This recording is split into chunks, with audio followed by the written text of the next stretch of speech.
Hi everyone, কেমন আছো তোমরা সবাই? আজ সকাল সকাল উঠেই চলে গেছিলাম কাজে, আর গিয়ে বসেও পড়েছিলাম মেকআপ করতে। আর আমার মেকআপ করা অলরেডি স্টার্ট হয়ে গেছে। তারপরেই নাইকার একজন ডেলিভারি বয় আমায় কল করলো যে আমার পার্সেল আছে, তো সেটা আমি কোথা থেকে রিসিভ করব। তারপর আমি চলে গেছিলাম পার্সেল আনতে, আর এই যে নিয়েও নিয়েছি পার্সেলটা। তোমাদের সাথে আমি ঠিকভাবে আমার ফাইনাল লুকটা শেয়ার করতে পারিনি, তো এইভাবেই দেখে নাও আমার কেমন লাগছিল মেকআপের পরে। তারপর পার্সেল রিসিভ করে আমি আবার ভিতরের দিকে চলে গিয়েছিলাম।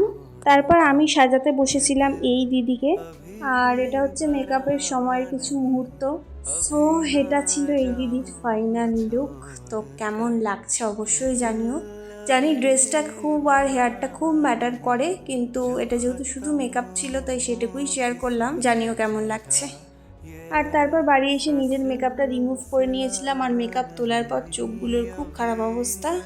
যাই হোক, আর তারপর দাদা আমায় ভাত বেড়ে দিচ্ছিল, আর আমি খেতেও বসে পড়েছিলাম, আর এই যে খাওয়াও স্টার্ট করে দিয়েছি। আর বিকেলে আমার একটু দরকারে বেরোনো ছিল, আর তার আগে দাদাকে বলেছিলাম যে একটু আইসক্রিম নিয়ে আসতে, সবাই মিলে খাই। আর এই যে আইসক্রিম নিয়ে বসেও পড়েছি। তারপর সন্ধ্যেবেলা বাড়ি ফেরার আগে একটা ফাস্টফুডের দোকানে দাঁড়িয়ে পড়েছিলাম চাউমিন নেওয়ার জন্য, আর তারা চাউমিনটা বানাচ্ছিল। আর বাড়ি আসার সাথে সাথেই চাউমিন নিয়ে বসে পড়েছিলাম, আর আজকের দিনটা এভাবেই কাটালাম। ব্লগটা কেমন লাগলো অবশ্যই জানিও। দেখা হচ্ছে নতুন কোনো মিনি ব্লগে। আজকের জন্য টাটা।